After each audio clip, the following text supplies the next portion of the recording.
Gente, bom dia, estamos aqui pela TV Horizonte, a TV de Nossa Senhora da Piedade, a nossa padroeira. Muito bom dia para você, minha amiga dona de casa, companheira de todas as manhãs. Pois é, o nosso entrevistado de hoje, eu conheci há muitos anos aqui como aluno, né, como seminarista, aqui no seminário Coração Eucarístico. Mais tarde eu encontrei na redação da TV, da antiga TV Vila Rica, né? E aí depois, sempre nos encontrando, ele na função dele de jornalista, eu também na Rádio Itatiaia, né? Nosso querido jornalista J.D. Vital, hoje imortal da Academia Mineira de Letras, integrante do Instituto Histórico e Geográfico de Minas Gerais, né? Ele é especialista também em sucessão papais, não é isso, meu amigo e meu irmão? Bom dia, Silvio. Especialista eu não digo, mas curioso. Prazer te receber aqui.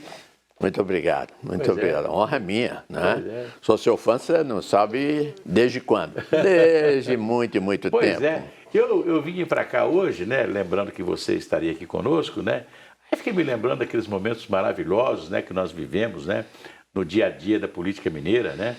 E depois fiquei me lembrando também do aplauso da classe jornalística no dia que o Tancredo anunciou você como o assessor de imprensa dele. Você se lembra disso? Eu lembro. Muita gentileza da turma, dos companheiros. Fiquei me lembrando, né? Que foi assim, e eu não me esqueço do sorriso, do olhar do Hélio Garcia para o doutor Tancredo, porque quando ele anunciou, meu assessor de imprensa era o jornalista J.D. Vital. Porque o Hélio Garcia foi meu padrinho, de certa forma, né? Aliás, eu só entrei nessa história de política por obra, graça e devoção ao Hélio Garcia. E eu não pensava nisso, tá entendendo? Eu era repórter do jornal Estado de São Paulo e imaginava que aquela teria sido a minha primeira oportunidade de cobertura política, depois de anos e anos de ausência de eleições diretas, porque nós estávamos no regime militar, não é isso mesmo?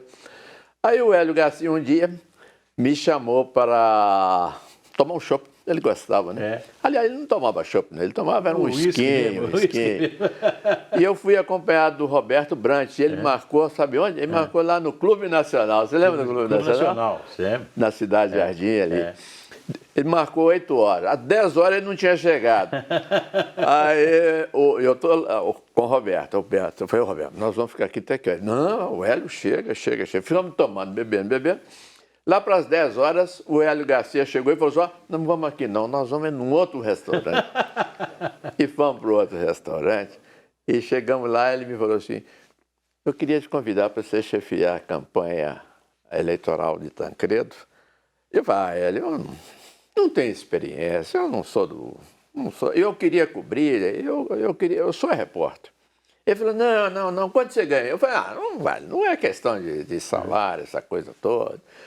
Aí o Roberto Brandt conta que eu não disse meu salário porque eu fiquei com vergonha. Mas lá pelas tantas, o velho falou assim, não estou te pedindo assim, não estou te fazendo um convite, não, estou te pedindo como amigo. Eu falei, aí não é, eu aceito. Foi assim que eu entrei. Pois é. E foi uma campanha dura, né? Campanha de 1982, né? Era o tostão contra o milhão, porque o candidato oficial, que era o candidato Eliseu Rezende, vinha com as bênçãos e as benesses do Palácio do Planalto. Verdade, né? Naquele tempo o presidente era o general João Batista Figueiredo. E jogaram dinheiro firme aqui, né? Foi muito dinheiro, né? E o MDB, PMDB na época, era um partido de oposição. E a oposição, você sabe, é sempre frágil, né? Sobretudo em recursos financeiros. É verdade. Eu fico me lembrando, eu estou escrevendo alguma coisa a respeito dessa campanha, né? E fiquei me lembrando da apuração, né? Porque a Rádio Itatiaia dava o Tancredo e a Globo dava o Eliseu Rezende. E 2 dias, né? E depois nós fomos instados, eu e o Márcio Dotti, a mudar o resultado, a acompanhar a Globo. Então, foi uma briga danada para manter o resultado. No outro dia, o pessoal da Globo foi lá para pegar o resultado da Itatiaia e falei, tá tudo bem, né? Foi uma apuração muito, vamos dizer assim, trepidante. E era voto a voto, né, irmão? Voto a voto. E no final, o Tancredo ganhou por 300 mil votos. Quer dizer, mais ou menos, né, mutatis mutandis, para ficar perto, dentro do regime da igreja, aqui da TV Horizonte. Mutatis mutandis é mais ou menos a eleição do Lula e Bolsonaro. Quer dizer, hoje, não houve uma grande não houve uma grande diferença. diferença. Eu fico me lembrando, a história diz, né? Porque o Francelino não teve peito naquela época de colocar o nome do Maurício Campos, que era, se fosse o Maurício Campos, a situação podia até ser diferente, porque o Maurício tinha o eleitorado de Belo Horizonte, né? Maurício foi um prefeito muito popular, muito querido e grandes realizações. Mas, Vital, você, depois de tudo isso, você chega à Academia Mineira de Letras, você chega ao Instituto Histórico e Geográfico de Minas Gerais e você faz na sua chegada ao Instituto Histórico, você fala de Teodoro Sampaio. Teodoro Sampaio é uma grata surpresa para todos nós brasileiros. E ele é o homem da sua cadeira. Ele é o patrono. O patrono da cadeira. Né? Cadeira 92. Eu conhecia o Teodoro Sampaio como nome de rua. Uhum. Era uma rua comprida, lá em São Paulo, passando bairro Pinheiros. E nos anos 60, a gente passava de ônibus, eu estava no seminário, e a gente de batina dentro de uma jardineira, dirigida por um seminarista, nós saímos da Bela Vista, né, o Bexiga, em São Paulo, e íamos estudar em Cotia. Né? E para chegar a Cotia, a Raposo Tavares, a gente passava na Teodoro Sampaio. Agora, quando eu fui convidado e eleito para o Instituto Histórico e Geográfico, eu falei, gente, vou estudar, vou saber bem agora quem era Teodoro Sampaio. E foi uma surpresa sensacional. Ele era um intelectual brilhante, um geógrafo, um engenheiro. Um homem que dominava a língua tupi. Ele escreveu um tratado sobre a língua tupi. Ele percorreu o Rio São Francisco, da Foz até as cachoeiras de Pirapora, escrevendo, fazendo um trabalho historiográfico sensacional. E sabe onde que ele nasceu? Nasceu na Bahia, né? Nasceu na Bahia, na Senzala. Na Senzala. Ele era negro, não é? E, segundo os historiadores, há duas versões. Uma, de que ele nasceu lá em Santo Amaro da Purificação, conterrâneo, então, do Caetano Veloso e da Maria Bethânia. Segundo alguns historiadores, ele teria sido filho do padre Manuel, né? Da Tobias Barreto. Não, nós estamos falando Tobias, agora me fugiu o nome, estou falando, o nome dele meu Deus, daqui a pouco a gente lembra. Está aqui, o nome daqui. Tá aí, é Teodoro Sampaio. Né? O Teodoro Sampaio teria sido filho do padre Manuel Sampaio.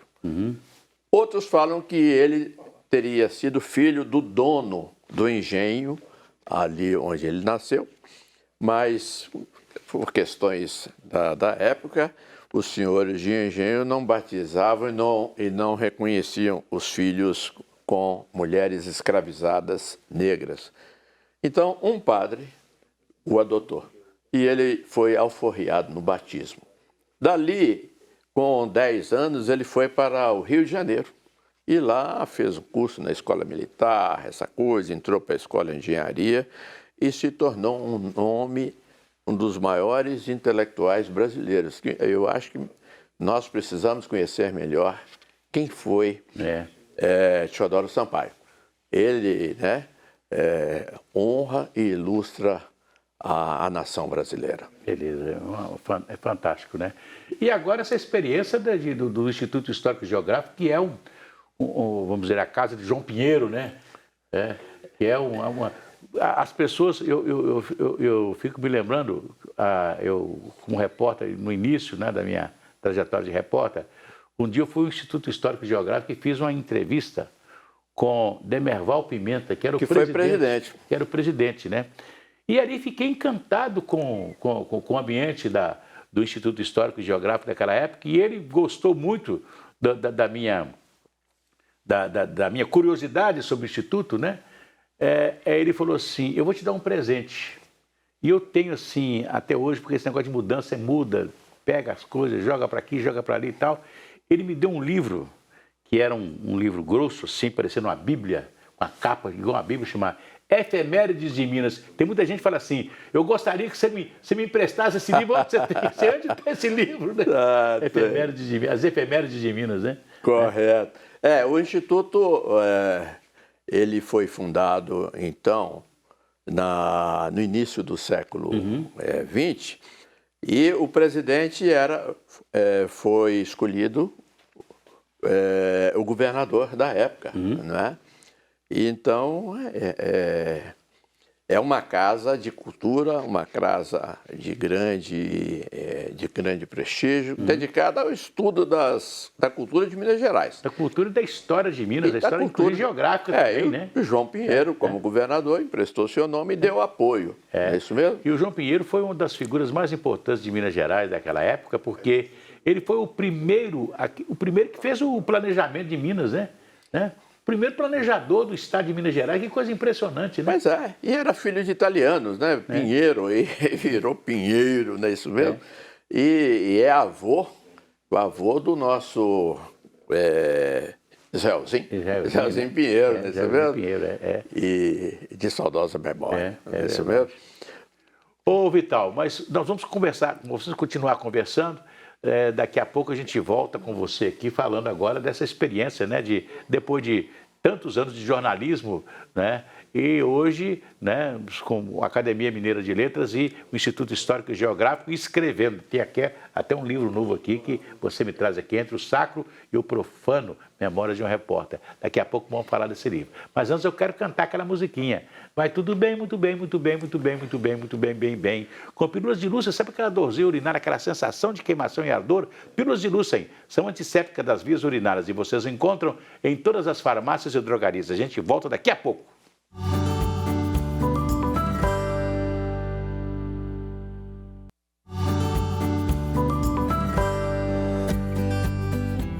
Voltamos! Daqui a pouco, 12:30, você acompanha as principais notícias do dia no jornal Horizonte Notícias. O nosso querido André Cristino traz agora os destaques dessa edição. André, bom dia! Bom dia, Cir. Bom dia a todos ligados aqui na TV Horizonte. Olha só, Cir, hoje nós vamos falar sobre aquele perigo, né, que acontece todos os anos, o alerta, mas insiste em algumas pessoas ainda em utilizarem cerol e linha chilena para soltar pipa. É crime, dá cadeia, mas é sempre bom a gente alertar e trazer essa discussão para preservar tanto os pedestres quanto os motociclistas, os ciclistas de Belo Horizonte. E nós vamos apresentar também uma alternativa de lazer para as crianças, né? Para que não corram risco com o cerol, tem a colônia de férias do Complexo Esportivo da PUC Minas. As inscrições estão abertas para crianças de 6 a 16 anos, serão 5 dias de colônia, do dia 24 ao dia 28, uma programação especial para cada idade. Nós vamos bater um papo com a Vanessa, que é a gestora do Complexo Esportivo da PUC Minas, e ela vai dar todos os detalhes.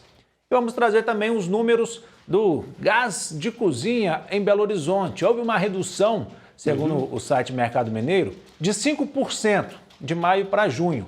Só que essa redução ficou aquém daquela que foi imposta pela Petrobras. A Petrobras deu mais desconto do que as distribuidoras. O Mercado Mineiro vai explicar o porquê daqui a pouquinho, 12:30 no Horizonte Notícia. Alô, irmão. Um abraço para você. Abraço. Tchau. Então, notícias daqui a pouquinho, 12:30, aqui na TV Horizonte. Mas nós estamos aqui conversando com o jornalista JD Vital, né? E o Vital fez também buscou na história um pouco daquilo que nós conhecemos, né, da música de Minas, e que a sua cidade natal, que é Barão de Cocais, contribuiu muito com o Museu da Música, né, Vital? Quando o Dom Oscar de Oliveira, que era arcebispo de Mariana, ele criou o Museu da Música lá em Mariana, ele saiu pelas cidades e vilas da arquidiocese recolhendo partituras musicais antigas. Algumas partituras estavam se transformando em papel de embrulho em açougues ou para o invólucro, para foguetes nas festas de São João. Então nós devemos a Dom Oscar de Oliveira a salvação da lavoura É verdade. cultural e musical mineira e brasileira. Diz o padre Johnny Salles, que é de Barão de Cocais e conhece bem lá o museu, hoje o padre Johnny, ele é vigário da Sé, da Catedral de Mariana, que 80% das músicas sacras recolhidas e presentes hoje lá no museu e de origem da arquidiocese vieram de Barão. Antigo São João do Presídio do Morro Grande. Esse era o nome original de Barão de Cocais. E a história de musical de Barão de Cocais é tão interessante que o Carlos Drummond de Andrade, ele dedica a um maestro nascido lá em Barão, em Cocais, chama-se maestro Emílio Soares de Gouveia Horta Júnior, nasceu em 1839, ele dedica um poema chamado Criação. É só olharem lá sobre como que era os enterros em Itabira. Aliás, eu passei lá em Itabira esse fim de semana e fiquei vendo uma banda tocar e pensando, olha, Drummond, né? Passei na frente da casa do Drummond, maravilha, um sobrado maravilhoso. E esse pé de pomba, o maestro Emílio Soares, ele foi ser músico lá em Itabira. E Drummond o homenageou com um poema. Você falou uma coisa aí que é bom você explicar, porque o pessoal gosta de chamar o pessoal de Barão de Cocais de pés de pomba. Por quê?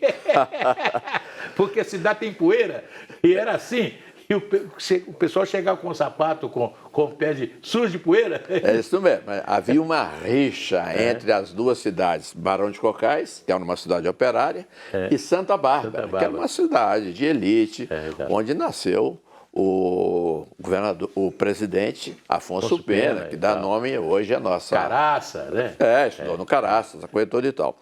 Mas a gente era uma cidade operária. Eu sou filho de operário, meu pai, né? Meu pai trabalhou muitos anos na Companhia Brasileira de Usinas Metalúrgicas, antiga Sebom, que patrocinava a metaluzina.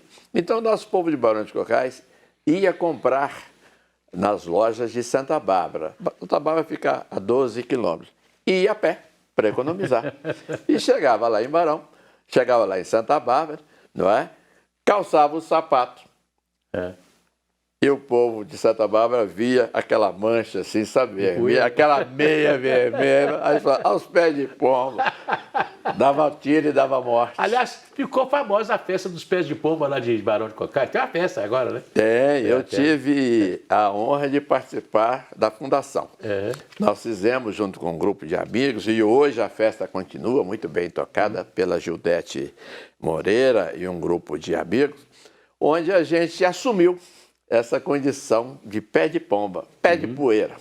Agora, Vital, vamos falar de uma coisa bem diferente. Você que foi sempre um repórter e de experiência muito grande na política e foi aqui chefe da sucursal, inclusive, do Jornal Estado de São Paulo. Chefe não, eu fui repórter no Estado de São Paulo. E você trabalhou com o Tarcísio Henriques? Tarcísio Henriques. Era meio doidinho. Ah, ele era brilhante. O Tarcísio Henriques... brilhante, mas assim, um jeito meio doidinho, né? A gente falava, né? O Tarcísio Henriques, né?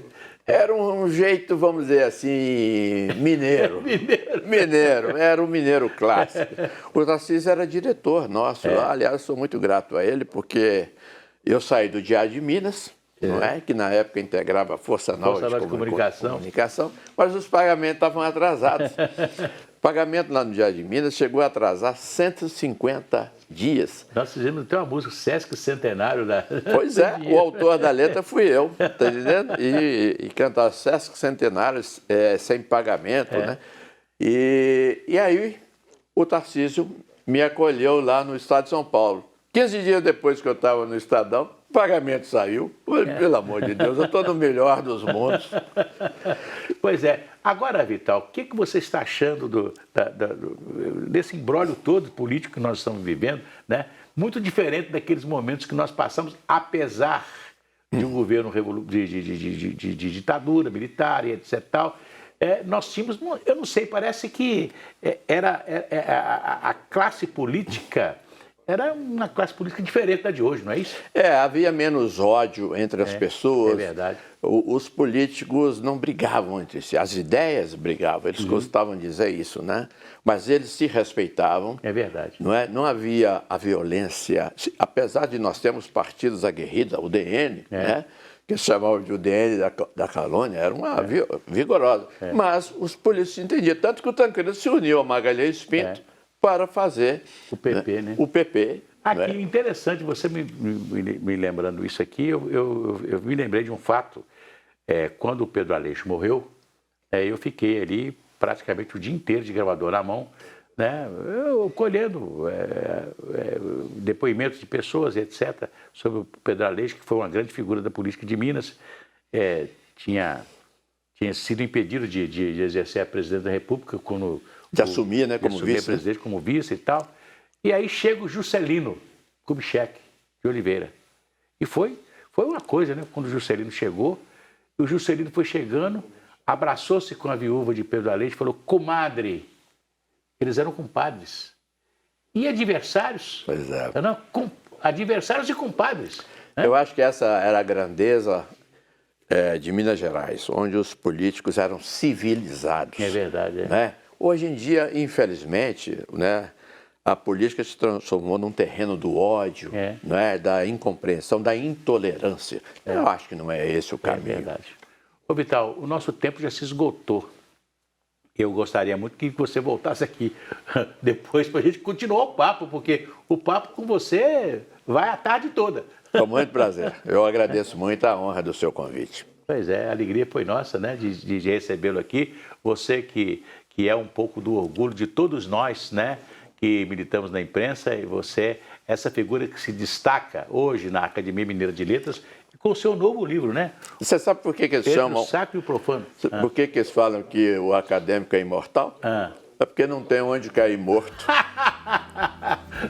Mas não é isso, não, porque vocês realmente são maravilhosos. Muito obrigado pela sua presença.